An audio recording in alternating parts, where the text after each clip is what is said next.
Déclaration des groupes parlementaires de l'opposition relative à la révision constitutionnelle. Les parlementaires ivoiriens ont été invités le 5 mars 2020 à se réunir en congrès sur convocation du président de la République pour entendre son discours sur l'état de la nation. Au cours de cette allocution, le chef de l'État, à travers le Congrès, a indiqué au peuple de Côte d'Ivoire et à l'opinion internationale qu'un projet de révision constitutionnelle portant sur les articles 55, 56, 57, 59, 62, 74, 79, 90, 94, 101, 102, 134, 143, 144, 146 à 151, 160, 177, 181 et 182 sera soumis au Parlement. Ces modifications s'articulent autour de 3 grandes réformes touchant le pouvoir exécutif, le pouvoir législatif et le pouvoir judiciaire. L'ensemble des modifications projetées touche le cœur même de la Constitution, avec notamment le statut du vice-président de la République et la continuité du mandat parlementaire. Si cette réforme est adoptée, le vice-président serait désormais nommé par le président élu, avec l'accord du Parlement, dont le mandat courirait au-delà du terme constitutionnel indiqué.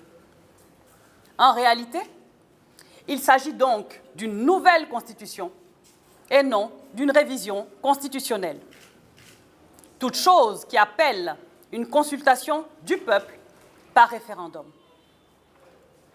En revanche, en optant pour la voie parlementaire, le président de la République a fait le choix d'un passage en force.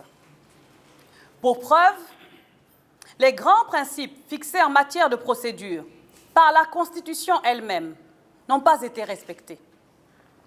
Il s'agit, entre autres, de la soumission préalable du règlement du Congrès au Conseil constitutionnel, comme indiqué par l'article 134 de notre loi fondamentale.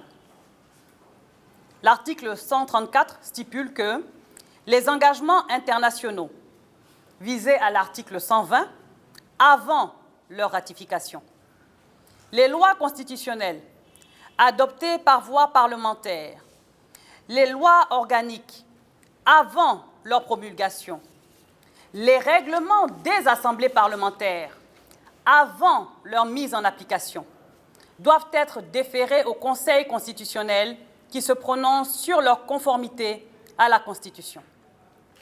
La saisine du Conseil constitutionnel suspend le délai de promulgation ou la mise en application.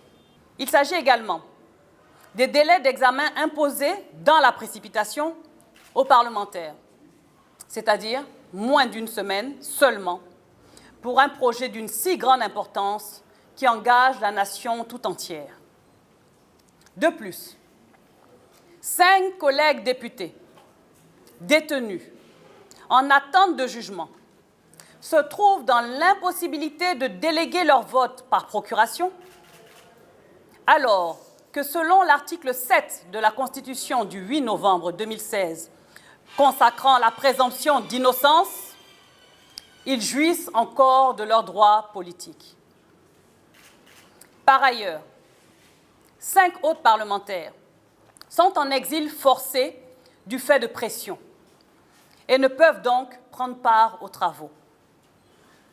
Cela exclut de fait l'expression d'une dizaine de volontés de représentants de la nation et donc des populations dont ils sont les mandataires.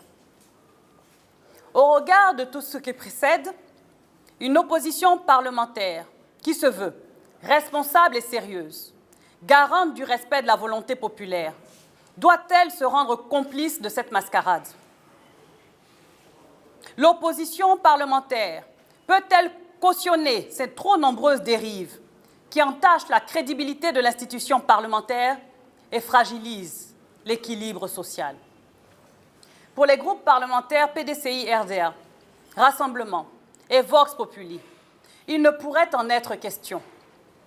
Au nom du peuple de Côte d'Ivoire, nous disons non au projet de révision constitutionnelle. Par conséquent, les parlementaires de l'opposition se retirent dès cet instant des travaux parlementaires visant à modifier la loi fondamentale de notre pays. Pour les groupes parlementaires d'opposition, PDCI-RDA, Rassemblement et Vox Populi, je vous remercie.